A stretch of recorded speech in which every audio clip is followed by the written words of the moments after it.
Delighted to see you all, and after 2 years, everybody meeting face to face is something which is a good welcome change for the last 2 years because of COVID. So as you know that the new board took over IL&FS in October 2018, and since then we have made it a point to give out periodic updates on the progress made in the resolution, and today we will be further updating you on what has transpired since the last update has happened. So what started as a complete chaos in October went on to become a test case, and now with the expected resolution of 62%, I think it is the best case that is there in IBC. Let me take this opportunity to introduce you to the people on the dais. Mr. Uday Kotak, Non-Executive Chairman, IL&FS, Mr. Rajan, Managing Director, IL&FS, and Mr. Nandkishore, Executive Director, IL&FS. The way we have structured today's interaction is that we will have a presentation on the updates by Mr. Rajan. Followed that, we will have some comments from the chairman, and after that, we will open the floor for question and answer. So, just a regular disclaimer, please restrict your questions to IL&FS only. So, Mr. Rajan.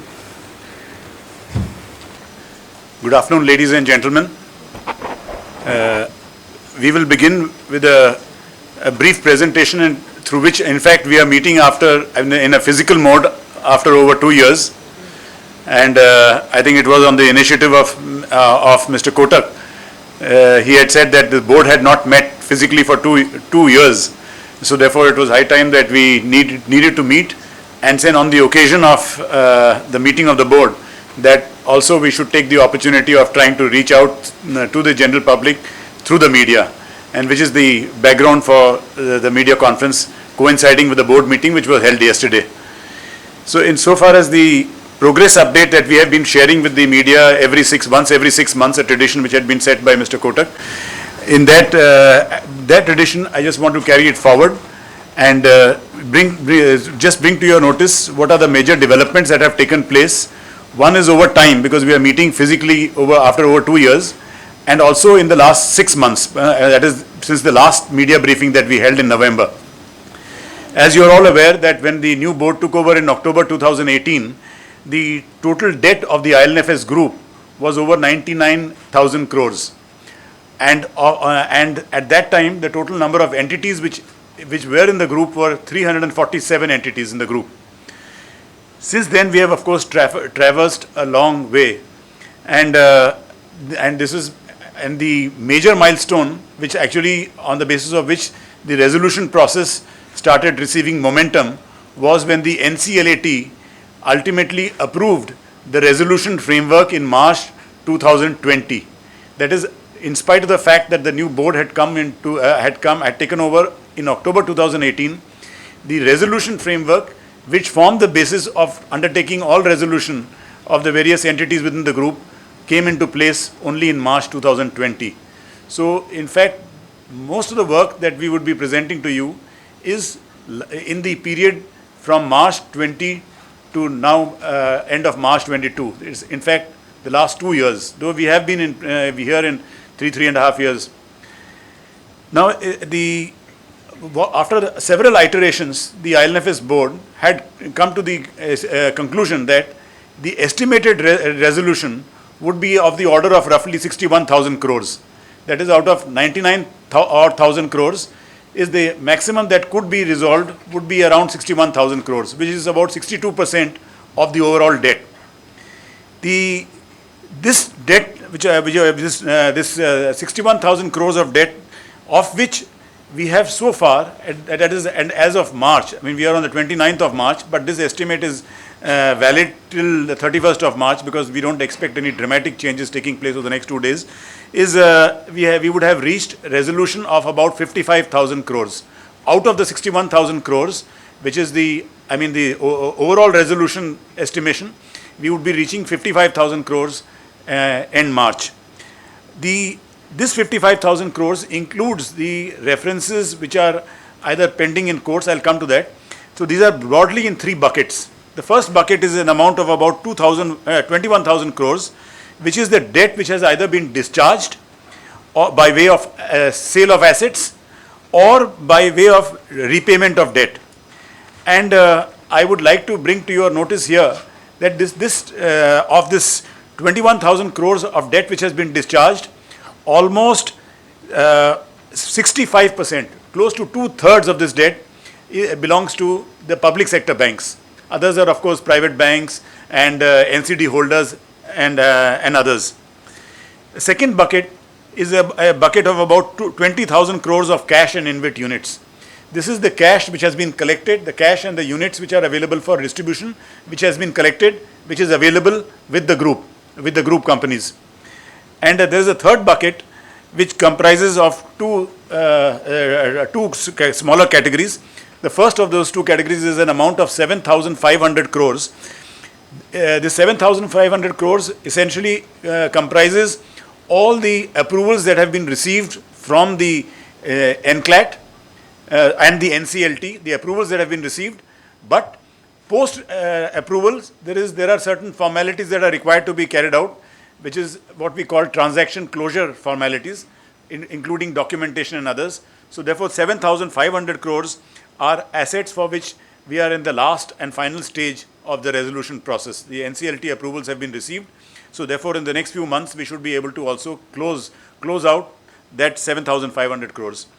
And the 6,500 crores in that same bullet is those which are awaiting approval of the judicial bodies, mainly the NCLT and the NCLAT.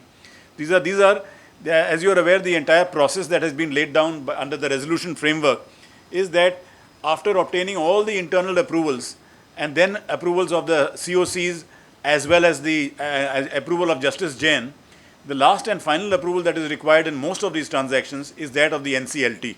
So 6,500 crores value of transactions are currently in the NCLT. So as and when the NCLT grants approval, they will move to the next bucket, that is that 7,500 crore bucket which I referred to earlier. Of this 55,000 crores, as I mentioned, 2,700 crores is the resolution that has taken place since we addressed the media online in November. So that is the incremental resolution that has taken place over the last few months is an amount of 2,700 crores. In addition to all this, the group has also been servicing debt of about 1,000 crores, little over 1,000 crores, and in green entities. By green entities, just to refresh your memory, resolution advisors had actually classified all debt into three categories: green, amber, and red. Green are on the basis of a 1 year ahead solvency test. It was all entities which were able to discharge all debt, whether it is financial debt or operational debt. They were classified as green. So it is this 1,000 crores is the debt which is being regularly serviced by the IL&FS group companies.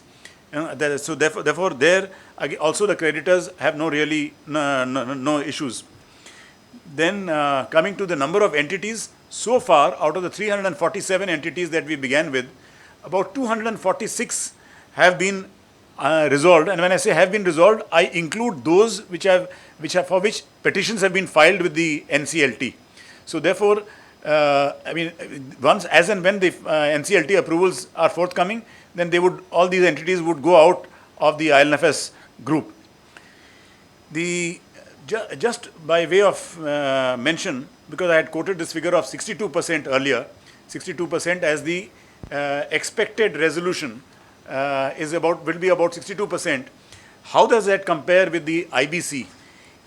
As per the IBBI newsletter of December 2021, which is the last newsletter that has been published, the average realization under IBC has been of the order of 31%. So compared to that 31%, it just happens that our resolution would be around 62%, and this is under 241.42. And so therefore I just wanted to draw your attention to the fact that the resolution in the IL&FS group is almost double, in fact actually double as of today, of the resolution that is taking place under the IBC. While we have been undertaking all this, it is also important to mention that we have been maintaining the going concern status of all the major assets within the group, be they expressway projects, be they power plants, or else. So we have taken every effort to try and preserve these assets. So these are national assets, that these assets should not be allowed to deteriorate. So all these assets have been maintained so that the value is preserved, and when we ultimately sell them, then we were able to fetch optimal value for these assets. Next slide, please. Yeah. So now this slide basically covers the details of the 55,000 crores which I mentioned in the earlier slide. This 55,000 crores are broadly in the 4 buckets which I mentioned earlier, but this is trying to detail it. The first bucket is basically, if you see that it is titled debt which has been discharged through either asset monetization, sale of assets, or terminations. This is an amount of 16,400 crores. But this 16,000 crores is what is the debt which has been discharged, but the gross value in these assets is about 21,000 crores. Out of the 21,000 crores, 16,400 crores of debt has been discharged, and the balance 5,000 crores I would come to later. So, and where has the debt been discharged? Which are these entities which have been sold in the last 2.5 years? The major ones I'm mentioning here. One is the wind assets, which was the first sale that took place. That was to Oryx Corporation of Japan, and these 7 wind companies in which the IL&FS group had 51% stake. So that was sold to the Oryx Corporation of Japan. Then the technology group, this is the IL&FS Technology. This was sold to a Philippines company called Falcon, and this was sold also in 2021. There have been 2 major assets valuing 4,200 crores enterprise value. These are the Moradabad Bareilly Expressway project and the SBHL, that is Sikar Bikaner Highway project in Rajasthan. These 2 projects have been transferred to INVIT. The ONGC Tripura, in which the IL&FS group had 26% equity, this has also been sold to GAIL, again through a public process. Much earlier, we had sold our 50% stake in GIFT City through a bilateral transaction to the government of Gujarat. ISPL prepayment, this was Embassy Group. This was a prepayment which was made to the Embassy Group, and thereafter then another big transaction, overseas transaction, was a sale which took place of an expressway project in China, where the IL&FS group's equity was 49%. So that 49% was sold to the largest insurance company in China, which is Ping An. Then there are 2 other projects, the education company of the IL&FS group, that was sold to Falafel Technologies, and which is a subsidiary of a London-based Lexington Equity Holdings Limited. And the environment holding of the IL&FS group was sold also to Ever Enviro, which is again a subsidiary of the Global Green Energy Fund. And we also had an oil terminal in Fujairah, and that oil terminal has also been sold to one of the largest global oil terminal companies called VTTI.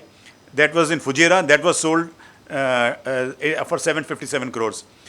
And a more recent sale was of a road asset in Maharashtra called the Varora Chandrapur Expressway, where the IL&FS group had a minority stake of 35%.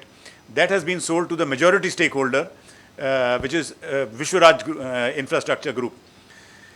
So this, and of course through termination settlements, we have also been able to discharge debt of about 863 crores in one major road asset called Kiratpur Nerchau, and a smaller asset.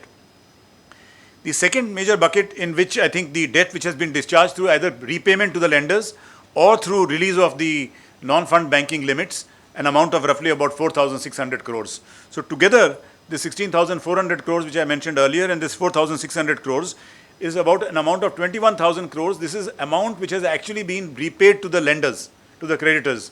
And so this is, it is a different matter that if the lenders choose to continue to finance the new promoters that is their calling. But as far as this debt is concerned, it has been discharged from the books of the IL&FS. Third bucket is this bucket of 20,000 crores. This 20,000 crores is a pool of cash and INVIT units which has been collected and which is currently with us, available for distribution at an appropriate point of time.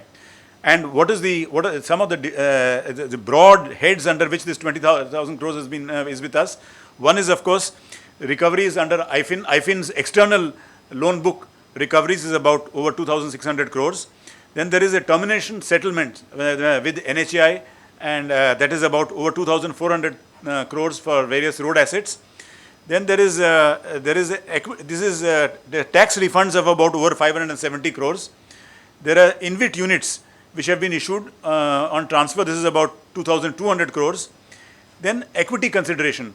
That is for some of the assets that I mentioned in the earlier bucket. That is there the value that has been captured is the debt value. Then there is an equity consideration also which has been received, and that equity consideration is an amount of over 2,800 crores. And finally, we have also collected cash through our regular operations, which is, for example, if they are roads, either they are annuity roads or toll roads or they are power plants. So the receipts, cash receipts which keep coming in under these heads, they total an amount of about 2,800 crores. So that is this is 9,300 crores. So with this, we have about 20,000 crores in cash, of which about 16,000 crores would be available for interim distribution, which I'll be covering in the next slide. Then I had also mentioned in the earlier summary slide that we have 14,000 crores of resolution work in progress. These are in two broad buckets. 7,500 crores which I mentioned, which are awaiting transaction closure after the approval granted by the NCLT. And some of the major assets here are, one is INVIT phase 1, the remaining assets, the ITPCL, that is a power plant in Kadalur in Tamil Nadu, the KSCL, that is the, that is a Kerala Sports, what is it? KOTAK'S Expressway Limited. Then the 6,500, which is currently under awaiting approval of the NCLT.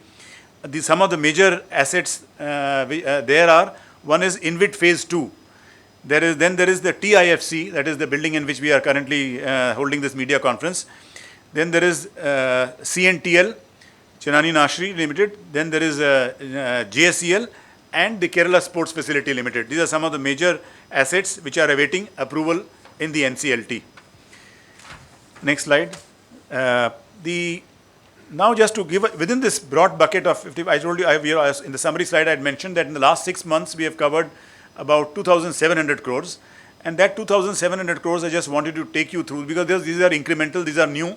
These weren't there when we met last. These 2,700 crores comprise one, the TIFC building here. And this I must mention, this sale, almost 1,100 crores, that is about 1,080 crores. This has been through a public process. This has been sold to one of the largest equity funds in the world. It maintains assets worth over $600 billion, Brookfield. So we are happy, and the LOI has been signed with Brookfield. Brookfield has also submitted the performance guarantee of 10%, which is 108 crores, which has been received in the form of demand drafts with us, subsequent to which the NCLT filing has taken place. So that is one major asset now, which is now with the NCLT. With that, we would be able to conclude, after the NCLT approval is received, subject to further some clearances from MMRDA, we would be able to hand over this building in the course of 2022 to Brookfield. Second, another major initiative has been there's a KOTAK'S road project, in which there has been we have arrived at a settlement with the NHAI, and this settlement is for an amount of approximately 900 crores. And we received the approval of the NCLT only last week. So now it will take us about a little over a month, around a month or so, to basically conclude this transaction. The IFIN also, in the one-time settlements have taken place in two major IFIN accounts. I mean, that is one is with the Ansal Group and the other is with Parasnath Group. These two 230 crores have also received Justice Jain's approval, and they are with the NCLT in the last and final stage. We have also recovered through release of bank guarantees and debt discharge and cash increases in cash across the group about 500 crores in this period, and a small amount in a small renewable energy project called Shendra Green, which is also with the NCLT, an amount of 20 crores. The update which I wanted to share is that we have filed an application with the NCLAT for allowing us to undertake interim distribution of 16,000 crores of the 20,000 crores of debt of the cash that has been collected. I had mentioned to you we have already collected 20,000 crores of cash, of which, I mean, we have to keep aside some for operational expenditures as well as also to maintain going concern status, etc.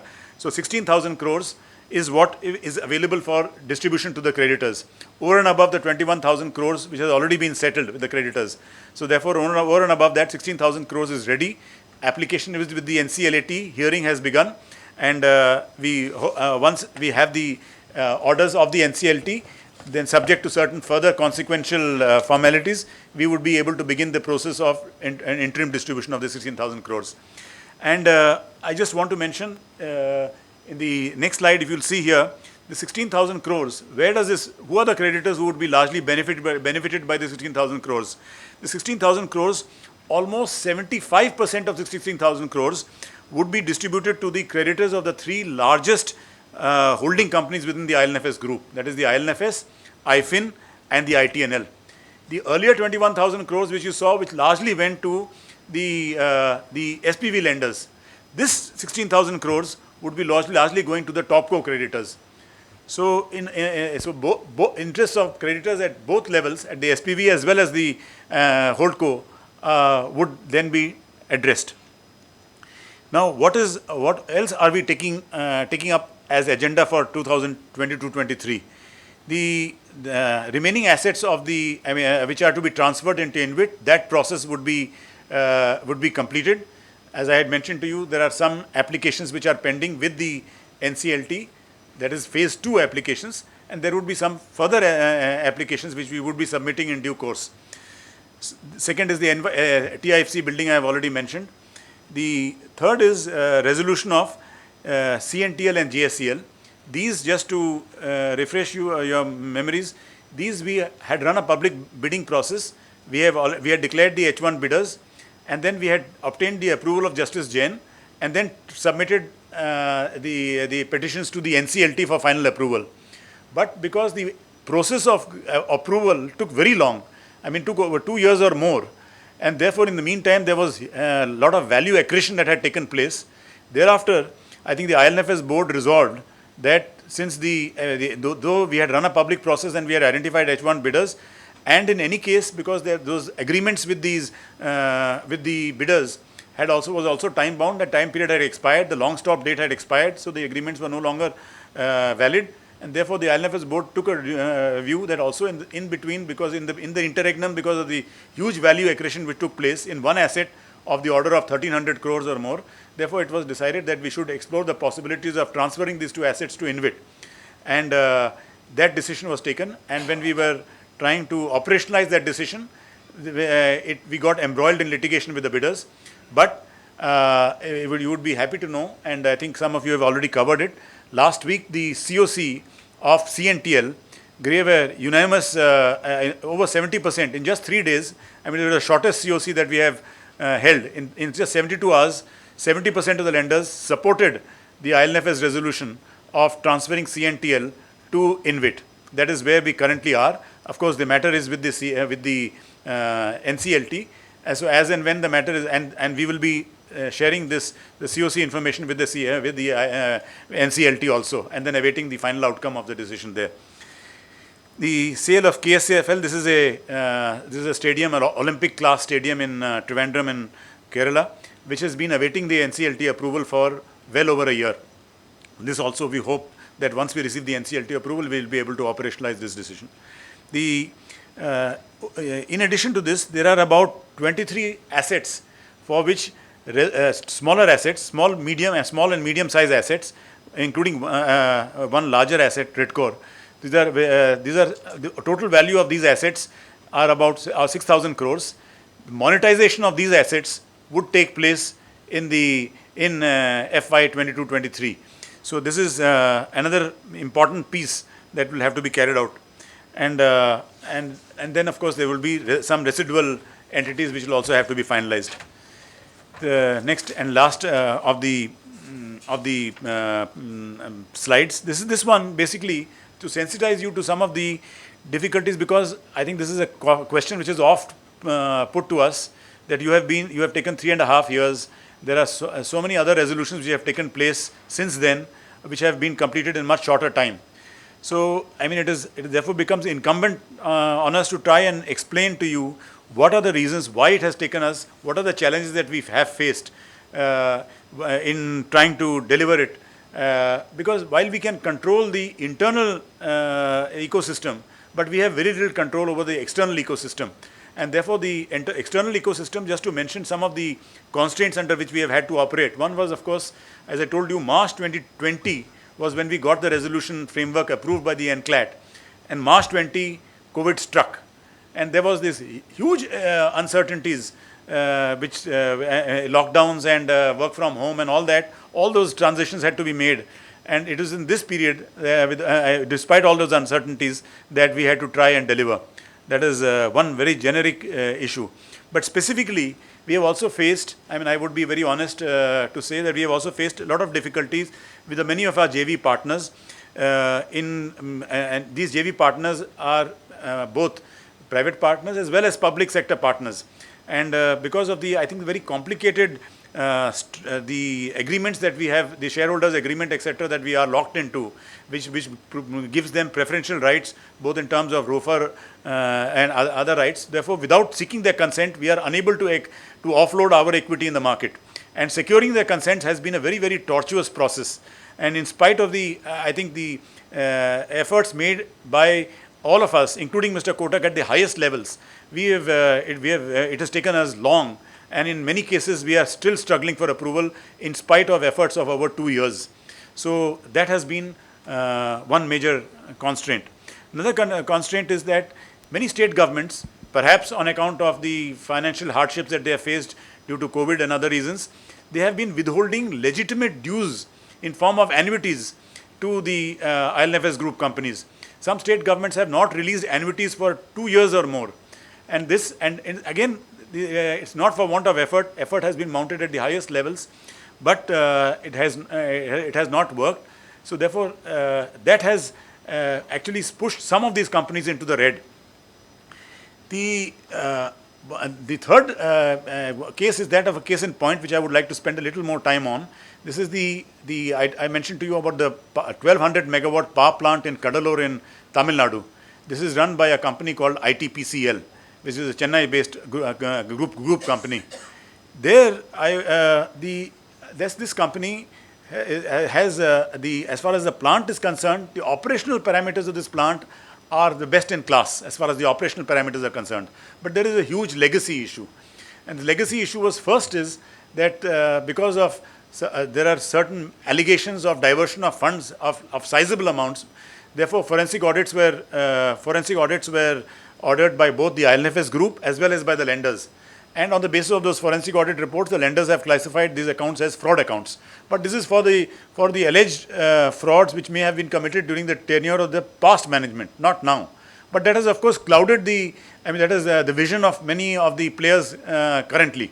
But that apart, the principal problem that we've been facing there is all this power is sold through 2 PPAs to the government of Tamil Nadu. That is, the Tangentco is the company to which it is sold.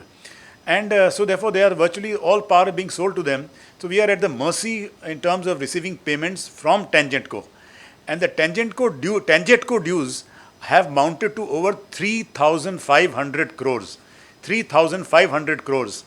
And so therefore, you can imagine no company on earth can survive if these are the kind of receivables which have mounted.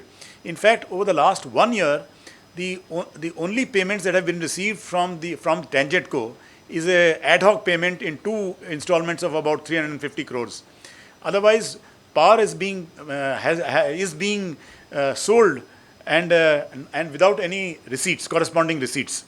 So this company is really tottering on the brink of collapse. Not only the Tangentco dues, but also there is a Government of India scheme, Atmanirbhar Bharat, under which we were expecting releases from the Power Finance Corporation, and there also an amount of 340 crores has been withheld. And why that has been withheld is on account of the fact that there is a condition precedent, and that condition precedent has to be fulfilled by the government of Tamil Nadu, not us. And that condition precedent is that government of Tamil Nadu has to file for a tariff revision petition with the Tamil Nadu regulator. And till that takes place, this amount would not be released to us. I mean, you can see the irony. We have nothing to do. We can't control the filing of that tariff petition. But the tariff petition has not been filed, first on account of the fact that there were assembly elections in Tamil Nadu. Thereafter, then they were said there were municipal elections in February. Now, municipal elections have also been held. Then, but the tariff petition has not been filed. And because that has not been filed, that 340 crores of amount which is just lying, which can be triggered in just 1 minute, that is being held back. We have been appealing to the government of India and the Ministry of Power that they need to waive this condition and make an exception and release this amount to us, because we have had to also, despite the fact we have had to stop production. I mean, you can imagine a plant which we have had to stop production because we have had to tell the government of Tamil Nadu we cannot produce power, continue to buy coal and produce power, and without expectation of any payment. So we are under a lot of pressure from the government of Tamil Nadu because there is shortage of power to produce power and sell, but we have had to put it on hold. And there are other issues also here. This is one I wanted to take you through this. The next one is the timelines involved in the judicial process. The judicial process, you would see, we understand that because of COVID and because IL&FS is not the only entity which is the resolution of which is before the courts. And but IL&FS at a time when the IL&FS collapsed, at that time it was the largest NBFC, and which collapsed, and because of the likely implications on the economy of the country, which is why the government of India stepped in overnight and through the NCLAT had sacked the erstwhile board and brought in place a new board, and through the NCLAT and enabled a moratorium which is in place, and also immunity to the new board members to undertake the resolution of the IL&FS. So it was because it was a conglomerate comprising of 347 companies and a debt of almost 1 lakh crores, it was an exception. And since there was no precedent of its kind, and it was not covered under IBC, so therefore it was under, for first time ever, under 241-42 of the Companies Act. Therefore it had to be dealt with very differently. But here what we ran into is that while initially we received a lot of support from the judicial bodies, but we ran into a period for about well over a year, almost a year and a half. NCLAT, there was no chairman NCLAT, and therefore there was acting chairman. During that period, no case of IL&FS got listed for that period of 1.5 years. So no case of IL&FS came up for hearing in the NCLAT. But after the appointment of a former Supreme Court judge, the NCLAT has now, for the last several months, been functioning in right earnest. Cases of not just IL&FS, all cases are being heard in a very meticulous manner, and substantive hearings are taking place. So we are hopeful that this process would continue to gather momentum and resolutions would take place there. But what happened was, in the meantime, in the NCLT, where the largest value of resolutions take place, there on the last 7 months, just as a matter of fact, nothing, only one order has emanated from the NCLT. As of today, we have, I think, more than 20 applications pending there. But in the last 7 months, only one order has emanated, and that was last week, which I mentioned to you earlier, the Kate-Sinner Expressway Limited order. So therefore, and today over 20 applications pending, we are struggling to get them listed and heard. So therefore, there is a issue that we are facing there. So I think this is what I mentioned to you, the external ecosystem is not really within our control. So some of these factors we really can't influence, and that actually holds us back. We could probably have gathered greater speed, but for this. Then, as I already mentioned to you, some of the complexities in the SHAs that we have, which does not allow us to offload our equity in the market very, very complex ones, some which are stuck in the Supreme Court, some which are stuck with various other bodies. Then there are also, we have again this complex routing of loans that you are aware of, where I think because of RBI restrictions on the extent of intra-group loaning that could take place, the erstwhile management had tried to actually bring in external borrowers to route loans into IL&FS group entities. So IFIN would loan typically to some external borrower who would in turn loan to an ITNL group companies. Those routing transactions have also created a lot of complexity. And finally, I think we have also had some issues with creditors. We have had delays at their ends also. I think because there is a great degree of caution which is being exercised by lenders everywhere. It's not easy to get approvals. They take, I mean, approvals which ordinarily should have taken probably weeks, at best a month, take several months, sometimes even a year. So those approvals, this word of caution, I think that is there with the that is influencing us and impacting our the speed of our resolution. So some of these challenges I thought I would share with you to give you an overall perspective as to why, because this is a question which is oft posed to us, and you may also do so, and why it has taken us 3.5 years to reach where we are. But with that, I would like to thank you for the patience with which you have heard me, and I would like to also, on behalf of my colleagues, also extend a very warm thanks for having joined us in the first physical mode media interaction that we have had in 2 years. Thank you.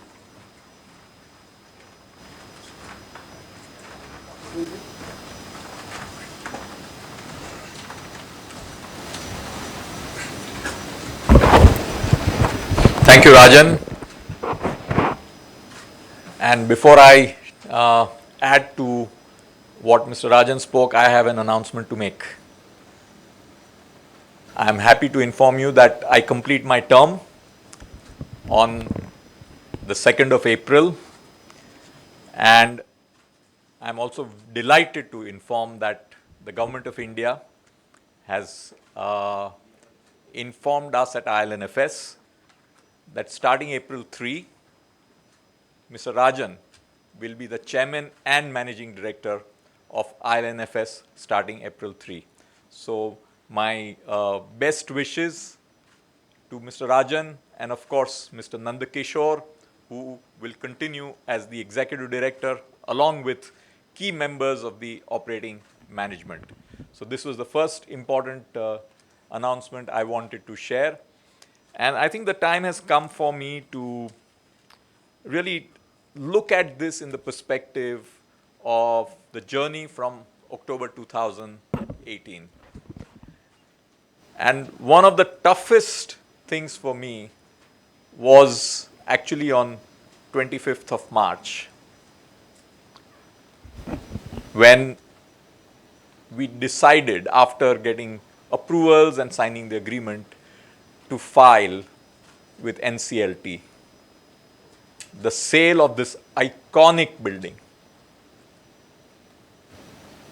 of course to a very, very reputed global financial institution and investor, Brookfields.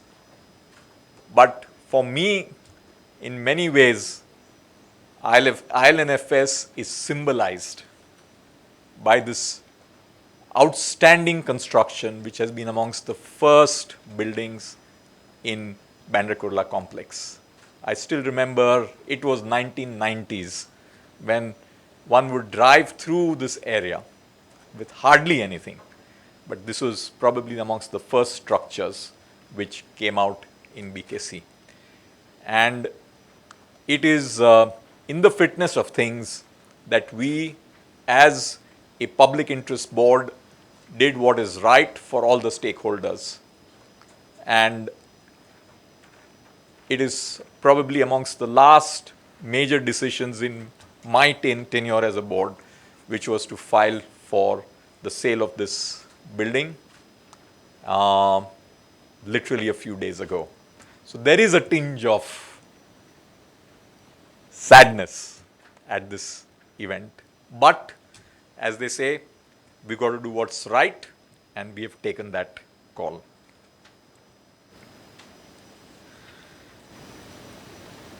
as I look at these 3.5 years, and I'm going back to 2018 October when we stepped in, we were in the middle of what was considered to be a risk of a potential systemic crisis in the Indian financial system. So one of the first jobs which was at our hand was to, of course, assess the situation, and it was a complex situation, just 347 companies, that's all. And for many of you who would remember, the MCA had actually put out in their filings as 169 companies. So when we stepped in, we found that the number was much higher. So just to take you a little bit back to history, to really assess and come to a first important call that we owed it to keep the assets as going concerns.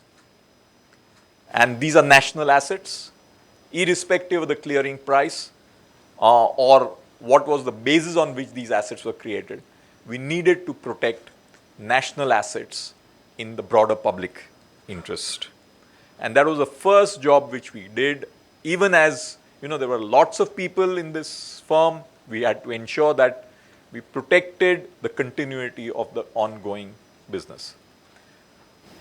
The second important aspect which dawned on us pretty quickly, and Rajan referred to, is to get a resolution process. And some of you may be aware there were the ongoing IBC cases where the framework was being questioned, it was being argued in courts and NCLATs and Supreme Courts.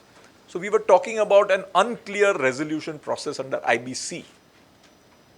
And here we were under section 241, 242, and the concept of group resolution was absent and is even today absent in the framework of the Indian legal system. And we have seen in this same period many other conglomerates who have gone through a messy process of IBC, non-IBC for resolution. And many of them we have found actual recovery as single-digit percentage of the total debt. I think we are all familiar with some of those names. So, of course, we didn't have the advantage of that. So we were really trying to figure out what's the best way of really going about how do you solve this huge, very diverse kind of institution. We even tried to see if there was a lock, stock, barrel buyer. Just get it done for the entire group.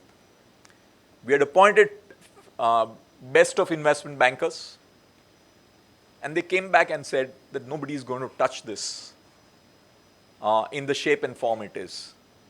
So Mr. Board, Mr. Public Interest Board, which all of us have been a part to, you guys figure it out how you're going to go about. There is an unclear legal process for group resolution. This is not, therefore, not appropriate for IBC. There is no magic wand buyer who's just going to buy it in a jiffy. And we together, and I must give a lot of credit to the government of India, they were there by our side, particularly the Ministry of Corporate Affairs, along with the board, navigating our way through what was a complete jungle. And to the credit of all my board colleagues and management, we effectively had 2 nearly full-day board meetings every month and broke our heads how we will handle the different pieces with 2 other important objectives. One was which I separately mentioned, was keeping ongoing concern of the assets. The second was, how do we get fair recovery of monies for creditors? And how do we ensure fair distribution of this money? Because if there's one thing I know in my different avatar, creditor groups love to fight about their secured status, unsecured status. Oh, I am special for this reason. And it is again another very mercenary other side, which keeps on wanting to get as much as they can from a suffering body. So that is the other side of the coin. And here we were wanting to do what was fair. And if you look at the IL&FS structure, friends, it was a 5-layer structure. And what was the core of the model of the previous management?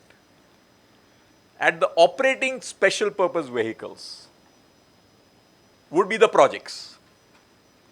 The borrowings would be taken there from banks and others against the security of the projects and the cash flows. And then there would be additional project funding for whatever reason, genuine or otherwise. I'm not in a position to comment for the past, where money will be poured in from the holdco structures. And the strange aspect of finance, which I'm still grappling with because there are new vistas of finance which I've learned over the last 3.5 years, was that the operating SPVs, which is where the real assets and cash flows were rated by the rating agencies much lower. But the holdcos which were pumping unsecured, very often subordinated monies into these operating SPVs were AAA. So it was a strange inverse pyramid where the risk was the lowest at the lower end, but the rating was highest at the upper end. And that is, and then if your recoveries are going to be highest at the lower SPV levels, how do you move it up? And that is why we came out with a resolution and a distribution framework, which has been approved by NCLAT, which is, there are two important values for most of you who are familiar with the IBC process. One is fair market value, and the second is liquidation value. So the resolution distribution framework, which has been approved by NCLAT and which holds good as of today, is up to liquidation value secured creditors, and above liquidation value proportionate to all creditors. So that is the framework which has been approved, which was with the support of the government, I think gives a fair balance between secured and unsecured creditors. So this is something which, again, as Rajan mentioned, got approved 18 months later in March 2020, literally on 12th March 2020.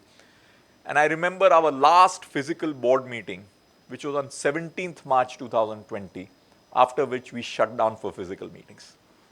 So this is a little bit of the sense of history I wanted to share. And therefore, our lesson was keep it going concern. We have to maximize creditor value. And here I am happy to say maximum amount of monies which will be returned back and which are being returned back and have been returned back is to public sector banks. And I want to here credit the public sector banks who normally are at the receiving end in most cases for them being smarter than most others. They lent primarily at the SPVs against security of the assets and the project cash flows. And the so-called smart cats, which depended on the rating agencies, came in unsecured at the holdcos. And the PSU bank said, oh, we don't understand all this. We want to see the project. We want to see the cash flows. And therefore, I'm saying today that finally, public sector banks is also as much public money as retail NCD holders. And here, on a relative basis, they are coming out much better. Some of the lessons which I think are important. One, that when we have a crisis, it's extremely important that the policymakers and the governments get in fast. And to the credit of the government, they moved fast in 2018 and stopped what was a significant systemic risk. So we have to acknowledge speed is important when we are in a crisis, rather than wrangling, which often happens between different policymakers. Another lesson on the history which we got absorbed. There are 6 layers of governance in a company. And again, I'm talking about the prior period. And how do you have a situation where almost all the 6 layers don't function? And which are the 6 important layers? It is the management of a company. It is the board of directors of the company. It is institutional shareholders. Please keep in mind, IL&FS had no retail. The 5 or 6 major shareholders were marquee financial institutions. So it is managements, boards, these institutional shareholders, many of whom for a long time had their presence on the boards. 4th is the rating agencies, which I talked about. 5th is auditors. IL&FS Group had the best of auditors in names. And of course, last is the regulators. So we from a governance point of view have 6 layers. And I think the challenge which was faced was basically the structure. You sit back and ask, how can such a structure really be allowed to happen and flourish from the 90s for a period of 20 to 25 years? And it's a moot question. And if I have to wear a public interest hat, which I do here, I think from a system point of view, irrespective of public or private sector, the nature of the structure of groups and conglomerates, whether IL&FS or any other group, needs a very close watch by the regulators and the policymakers. That you don't have a complex animal or a hydra which gets out of control over time. And I do hope that there is a significant watch on that as we go forward.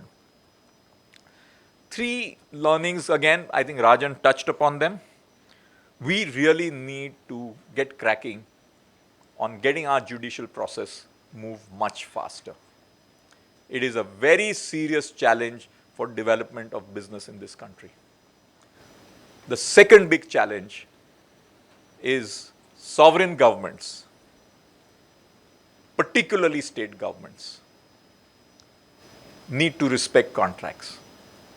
And it cannot happen that you signed a contract, it doesn't suit you, you don't pay money. And you have the counterparty running around the bend to collect legitimate dues. Third is the whole area of group resolution. I don't think we have good legal answers to that, and we are still evolving. We need to really get that much faster. And I genuinely believe that IL&FS is a case study for how we think about the future of structures, regulation, governance, and how we build a resolution framework in areas which are no man's land as of today. And there are many such situations which can evolve for the future, and we better have good answers over time. And in that context, let me just step back from what Mr. Rajan said and share the big picture as I see it of where we are. I think Rajan has given a wonderful presentation taking you through the whole picture. In a simple big picture thing, we stepped in a company which had 100,000 crores of debt, give or take. Our estimate today is recoverability is 61,000 crores. And that is the estimate with which I am in this meeting. I have confidence that under the leadership of the existing board, with Mr. Rajan as the chairman and managing director, we have a good chance to do better than 61,000 crores. But I will not put pressure on them. For me, the best outcome will be whatever time, say a year from now or whenever, the actual number is even higher than 61,000 crores. Which in a country where group resolution has given in most cases single-digit recovery, I think would be a matter of great satisfaction, and I have to thank the government for having put this mechanism in place. So I genuinely believe we will have a good chance to do better than 61 out of the 100,000. Now, where are we today? 21,000 crores of money has effectively got paid or satisfied to the creditors. So contrary to the view, have creditors got any money? 21,000 crores is back with the creditors as of today. On a broad basis, we are sitting on 20,000 crores cash or cash equivalent units. Today, it's in our bank accounts. We are struggling with how to give it back to the creditors across the multiple layers. We have come out with a formula which we have presented to NCLAT, which Mr. Rajan talked about, where we are saying out of the 20 odd thousand crores, we will give on an interim basis a 16,000 crores. So the big picture, 21,000 crores discharged, 20,000 crores sitting on the cash with a interim distribution application to the NCLAT for 80% of that. So 21 plus 20 is 41. 14,000 crores is what is pending with NCLT or where approvals have been received in the process of completion and closure. So 21 plus 20 plus 14. Therefore, when I stand here, the total number of effective resolution till date is 55,000 crores. 55,000 crores is more than or around 90% of our total estimate. And therefore, as I complete my 3.5 years on April 2nd, I do believe that we collectively have made very significant part of the journey complete. Yes, there is work to be done and there is a significant amount of work to be done. There is also hope that in addition to the 6,000 crores residue, we may actually do better, I hope. But that's the last part of this journey. And therefore, as I stand in front of you, I still remember being here in front of you on October 2018. And 3.5 years later, I do believe that I feel a sense of huge learning in the space of public interest and how do you ensure that you're fair to all stakeholders concerned. But I also feel delighted with the kind of support I've got from the board and how we have collectively worked as one board. The pleasure of working with management and management teams who have gone through these crises like once never before. And I've heard all sorts of comparisons from the Lehman moment to the Evergrande moment with reference to IL&FS. But I feel that we have done what we could do to the best of our ability on our own from the point of view of transparency, openness, and sharing with you. And this is a fascinating journey, a lot of learning for all of us in India, and finally, support from each of you in this journey, which means a lot to us. Thank you very much, and we will take some Q&A. Thank you.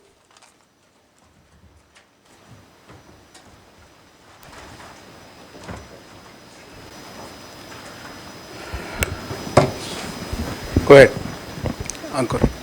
Hello sir, this is Ankur Mishra from ET now. You have mentioned your top 3 reasons why this was successful. Now I would ask, what were your top 3 reasons why this 61% of resolution was possible compared to you have mentioned 31% which has been the case till now. So what are top 3 reasons for that? You have mentioned about the learnings, but what are the reasons for that? And second question, sir, about the distribution of 75% of 16,000 crore. You said that 3 companies, or the creditors of 3 companies, it will be distributed.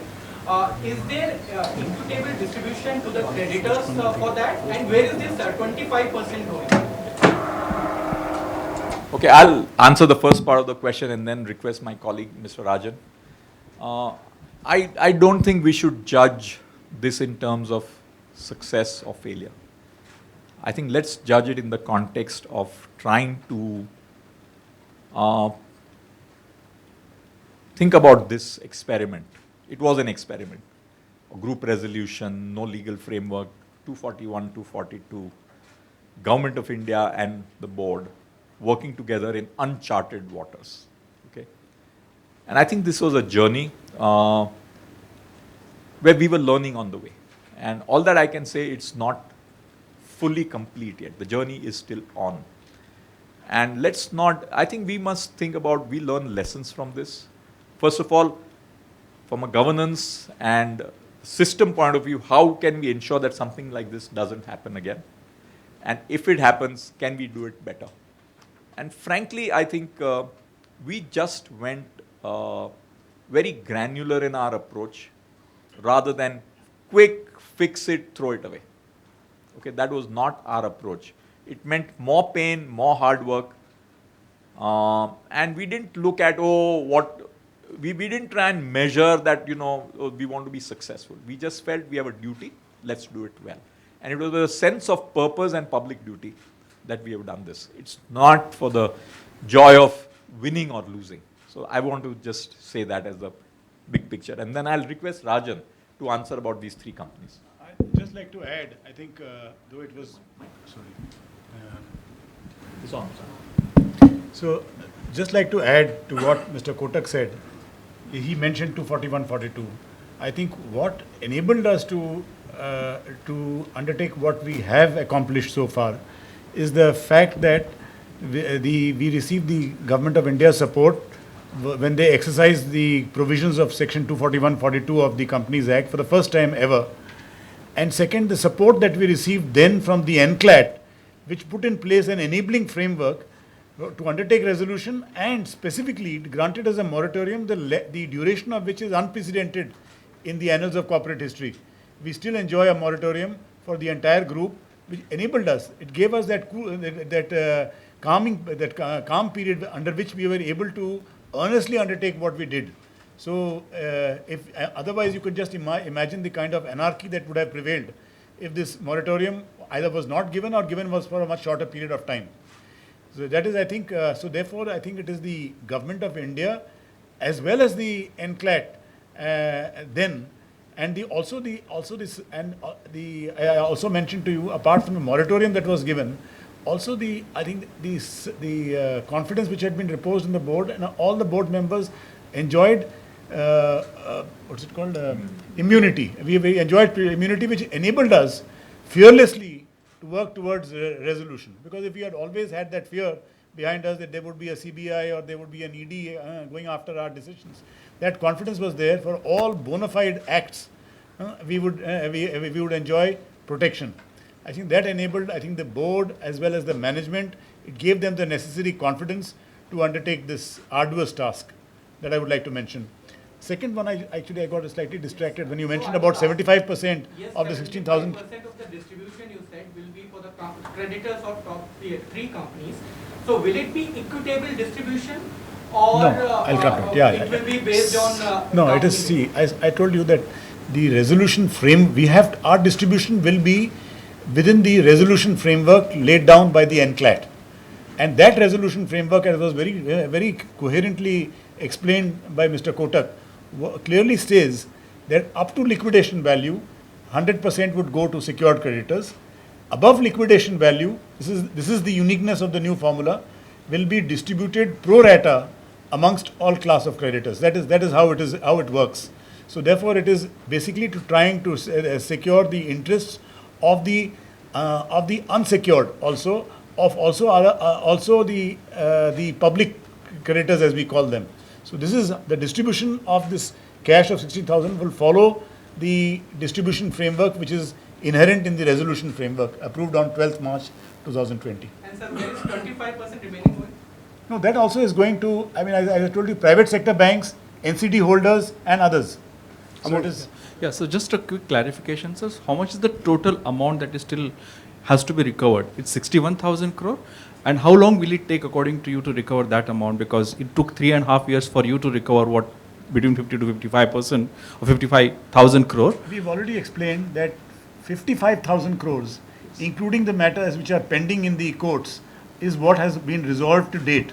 So against an estimated resolution of 61,000 crores, what remains is 6,000 crores. And what we have, what we believe is, in the coming year, that is the financial year 2022-23, we should be able to resolve the, I think, the substantial part of this balance 6,000 crores.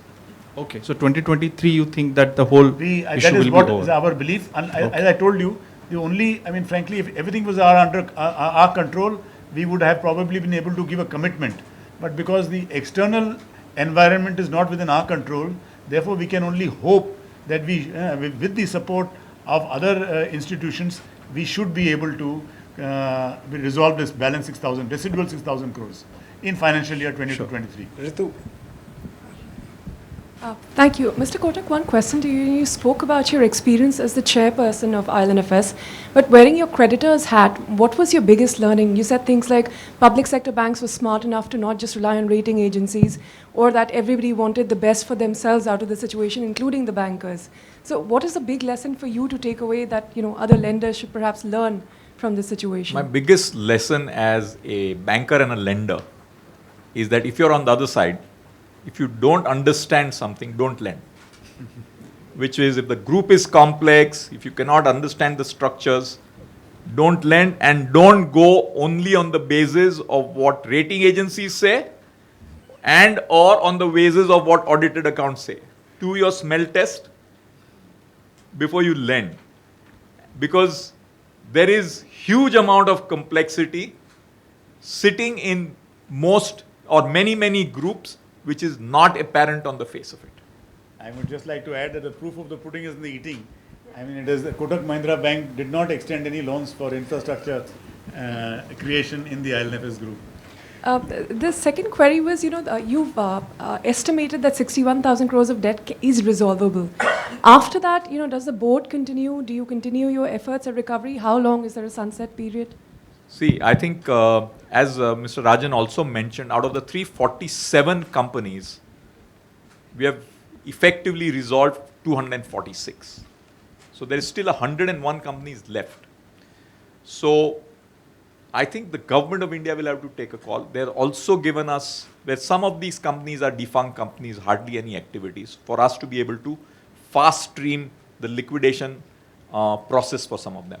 So the IL&FS group is a case study of resolution in all the avatars, from sale, restructuring, internal rejigging, to liquidation, voluntary, IBC, every form of restructuring and every form of restructuring and resolution is present in this 347 conglomerate animal. And it goes back to the point, is an enormous amount of learning for, I think, for the system as a whole. yeah. Hi, this is Vishwanath from Bloomberg Quint. I just wanted to ask you, sir, with respect to the 14,000 crore that you said that's under NCLT proceedings at this point, is there any kind of a timeline or any kind of understanding as to when that money is likely to come in? You know, you tell us when we'll get approvals. Yeah. If you can tell us that, I think we can give you our answers. And again, I think Rajan was very frank on this. I think if we go back to the root of this, and go back, again, I am going first principles. This is a very objective, constructive view. One of the reasons why we created, as a country, the NCLT process was that the courts in India were clogged, and for economic matters and corporate matters, we needed a fast track. We need to ask ourselves, where are we on that fast track journey? And what do we need to do? So, and I think that you always look at when we have our meetings, we keep on asking ourselves, what could we have done better and what's not in our control. So there are some things, of course, we could have been better at, okay? But there are most things which are outside our control. You also pointed out that you can't have a complex animal or a hydra and then not have regulation over it. Are there more hydras out there? You know, you are from the media world, and normally you know before most of us do. Saloni. Mr. Kotak, I have a question for you and two questions for Mr. Rajan as well. But first to you, sir, 3.5 years, you said that, it's an experiment and it was a difficult process to navigate, obviously. But there were 7 points which Mr. Rajan enumerated at the end of his presentation of the challenges that the board faced over the course of the last 3.5 years. During that time, there were several other NBFCs which failed too. Going forward, what are the learnings that you get away with in terms of policy changes that the government or the regulators could explore that would make such experiments a much better success? Yeah, I think very, very interesting question. Let me divide it into 2 or 3 parts. First, when IL&FS crisis happened in 2018, there was no IBC process put in place for NBFCs. If you are aware, the IBC process came in with DHFL. So at the point of IL&FS, there was no IBC process for an NBFC. So that is point number 1. Point number 2 is, even today, most of the other NBFC situations which you're referring to were single companies. This is not it was an NBFC, but not an NBFC. It is infrastructure, education, technology, a wide variety of areas under the cover of a core investment company at the top, which was the NBFC. So you actually had a very complicated animal under the garb of an NBFC. So what I think we have made progress is some IBC regulations in place for NBFCs. But we have to ask another very important question. The resolution process, in addition to keeping things at a going concern, has to ask the tougher question: is it getting fair value for the creditors? And even in the IBC process, whether it's NBFCs or the other price, are we getting fair value? Or creditors, out of desperation and getting things done, are saying, okay, let it go, let me get whatever I can, which may be significantly underperforming what they should recover. And that's a very important point versus the time value. So that is the important trade-off which we have to ask ourselves all the time. And I think there is, over the last few years, there has been significant fatigue with most creditors. And most creditors have provided, accounting is done. But accounting is not an answer for getting fair value of an asset. Just because I've made my provision, I can afford to throw it cheap, I don't think is how you create value. Mr. Rajan, quickly.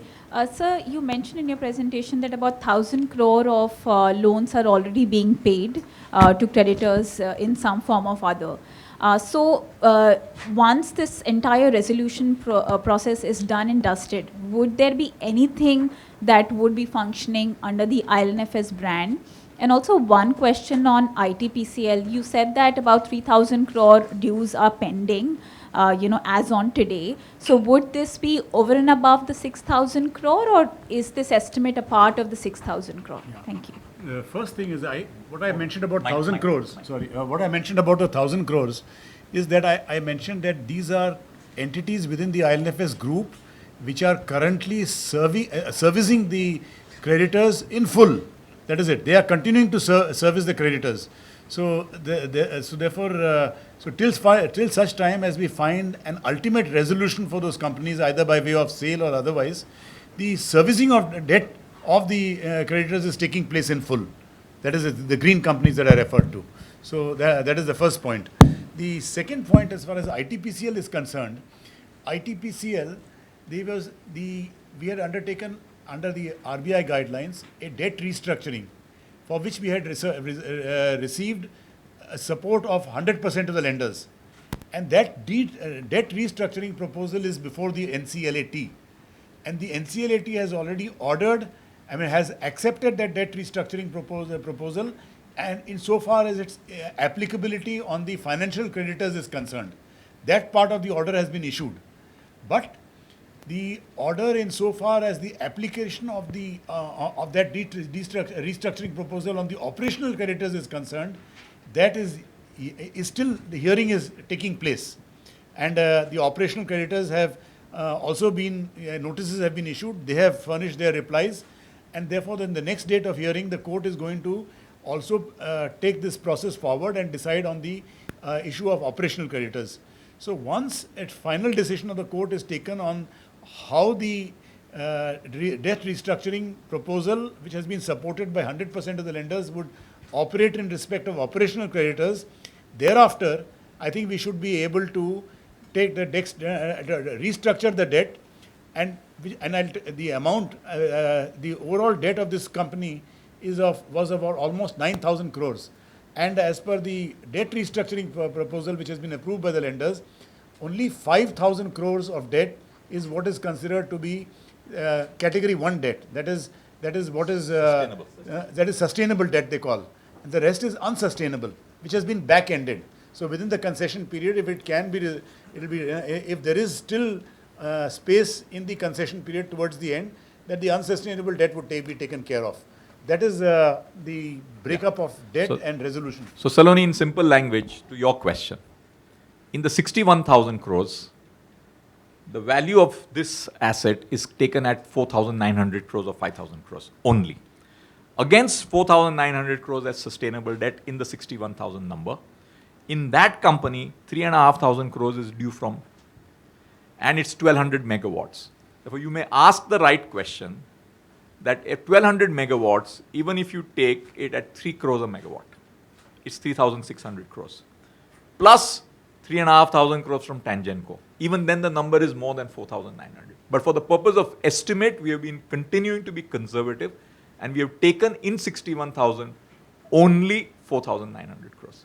Therefore, one of the reasons why I hope the board on a continuing basis gives even more positive surprise comes from many of such situations where we think there could be upside, but we are not at this stage estimating more than 61,000. So that is one point. The first question you asked, which Rajan answered, is the 1,000 crores of green companies. Okay? The 55,000 crores which we talked about does not include these green companies. So out of the balance 6,000 crores, 1,000 crores are green companies which are fully servicing the debt. So actually it's 55,000 plus this 1,000 out of the 61,000. And I would like to say, like a conservative board, our estimates are conservative at 61,000. Yeah. Hi, sir. So this is Nupur Anand from Reuters. I just wanted to understand that, out of the complex web of companies that's there, how many more companies are still left in which, one can possibly, the board still thinks that one can possibly unlock any value in it? Is there any sense in that? See, we have, Nupur mentioned, we have got an estimate of 61,000 based on a conservative basis. Okay, and I think it's important to be conservative because this is a very unpredictable situation in this company. And 101 companies we think are left to be completed.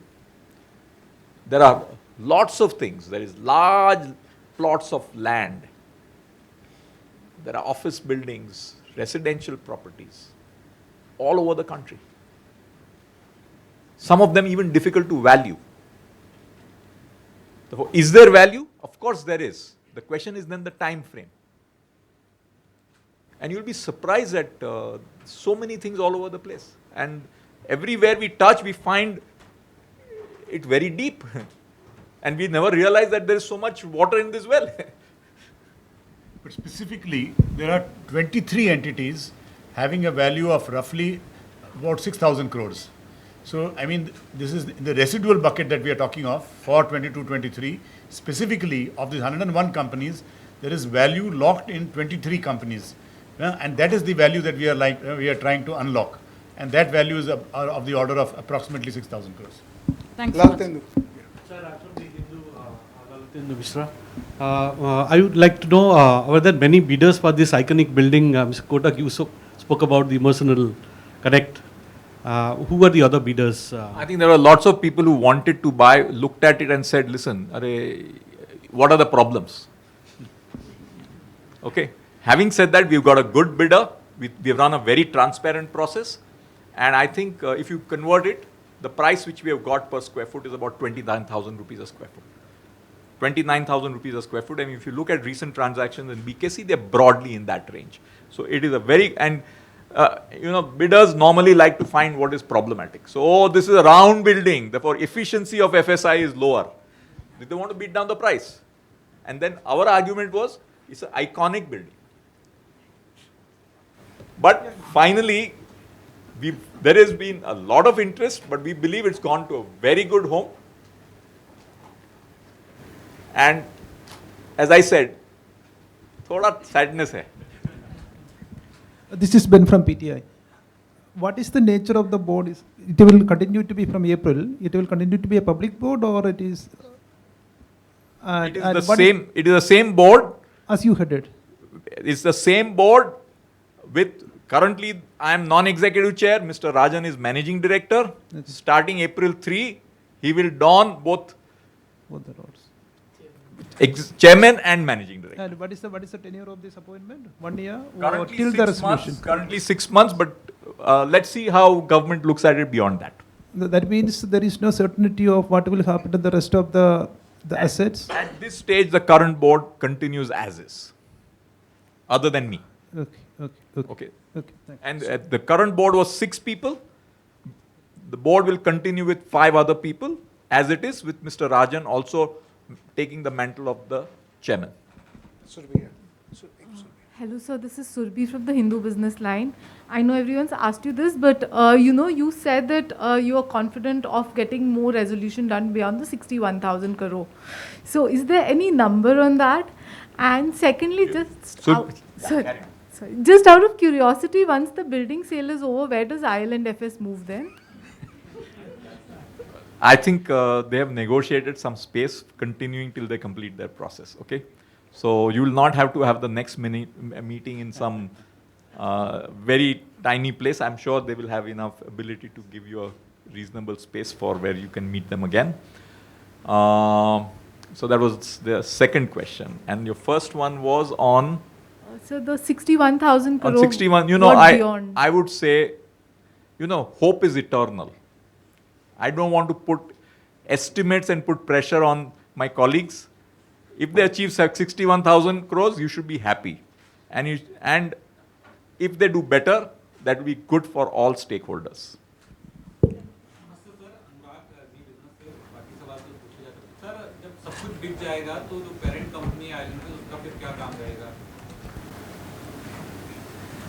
देखो यार, story अभी बाकी है. So आगे देखिए how it evolves. But keep in mind, finally, the duty is to get optimization for the stakeholders. And we cannot be, as they say, there are 2 aspects in life. One is surgery, second is emotion. Okay? So, जब इस surgery की ज़रूरत है, तो emotions mix नहीं कर सकते. Mr. Kotak, I had a question for you and one for Mr. Rajan. For you, I wanted to know what suggestions you have for the residual assets. Do you think there'll be need of an administrator, or it could be sold to an ARC or slump sale? What are the options? We've tried all that also. In IFIN, we tried to do a slump sale. The committee of creditors came back and did not give approval. They said, boss, we want you to recover more money for us. I'm not understanding how in many other situations, committee of creditors is saying sell whatever price. But here, that is the feedback we got from the committee of creditors. Probably they thought that board se thoda jasti kaam karao. I think the board is ready to work on it and optimize the recovery for creditors. And Mayur, it's a very important question. It's a trade-off between, finally, recovery is about present value. Therefore, say something you can sell over 2 or 3 years at 100. Against that, if you sell today at 80, that may be a trade worth looking at. But if instead of 100, you're selling at 20, is it a good trade? And those are the tough questions you have to ask in this whole resolution process. And somewhere, from the long-term point of view of Indian financial system, the impact cost of the loan is too high. For when loans go bad, the final recovery numbers for the system need to get much better. And I think IL&FS in this trade-off has done reasonably well on the percentage of collection. The time side of it is where I think the external system is a big challenge. Actually, that was my question for Mr. Rajan. Was there, you spoke about the delays.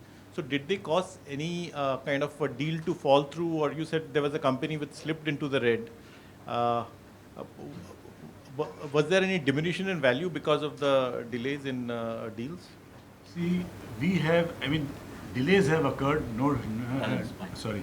The delays have occurred, but our effort has always been to try and preserve value. To give you examples, without naming the companies, for example, if there was a company which was unable to pay its dues on various accounts, but it is under resolution, but it is because of various reasons, either because of stays of courts or other reasons, the parent has stepped in to try and take care of the financial requirements of the subsidiary company to keep it, because once there is a realization that there is value in the company and that value can be unlocked, but it in due course, but that it is necessary to keep the company afloat.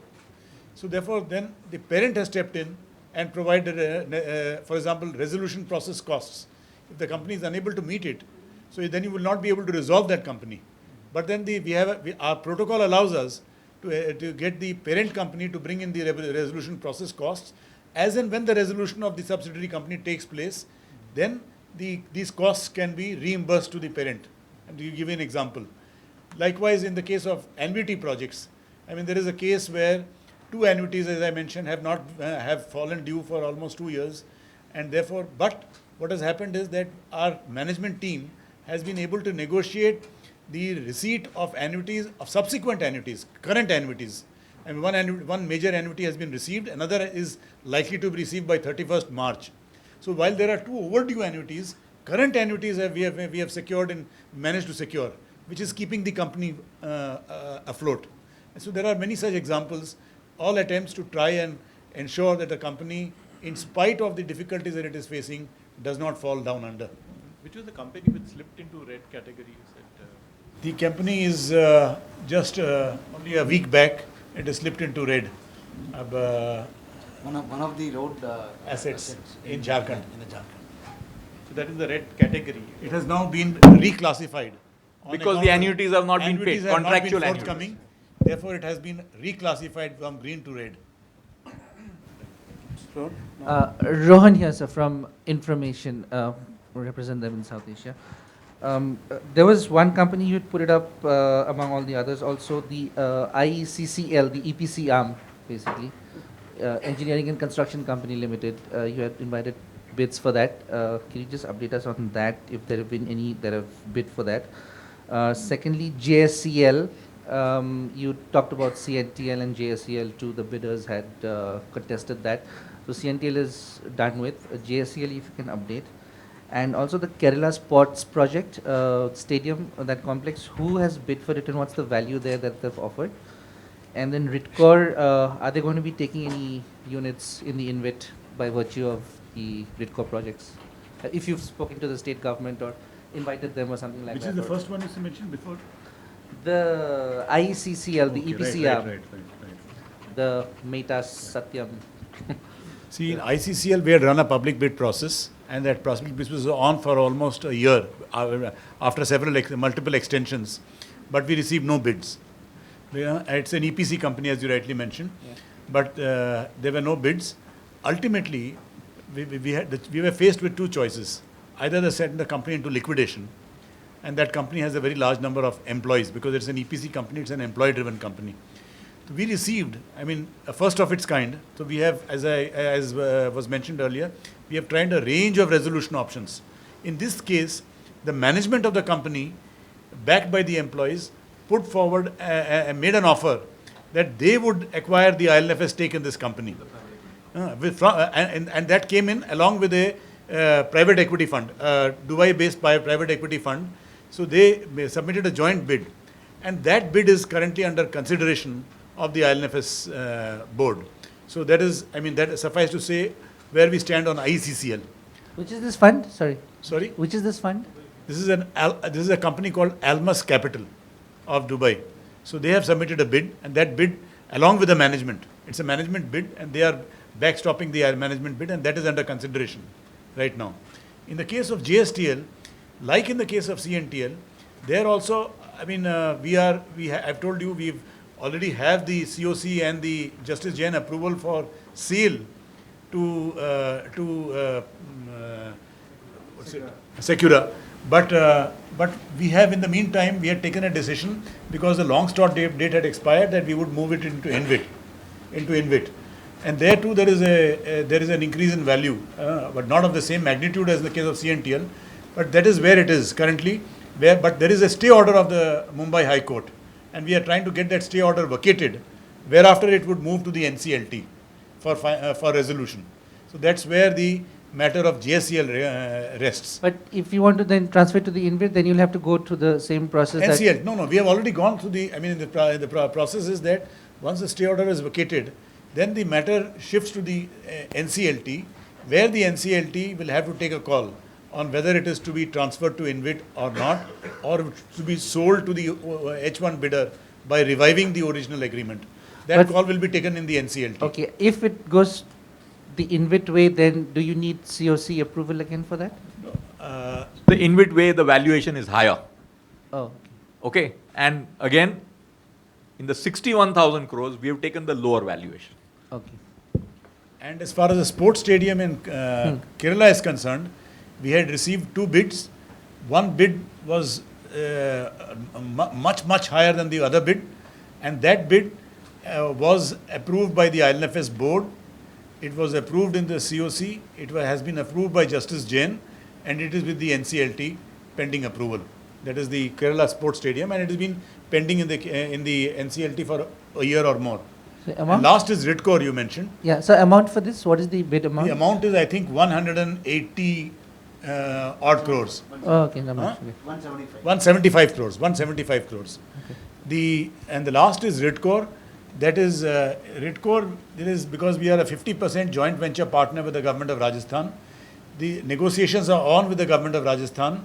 Our management team has been in contact with the senior most officials of the government of Rajasthan, who are also directors on the board of our RITCOR, and various options are being explored. Some option and the government of Rajasthan, before taking a call on whether to grant consent for the sale of IL&FS equity, has appointed SBI CAPS to advise them on what would be the best course of action for the government of Rajasthan to take. So the SBI CAPS report is yet to be received in the government of Rajasthan. As and when it is received, the government of Rajasthan would take a call on 3 options that we have presented.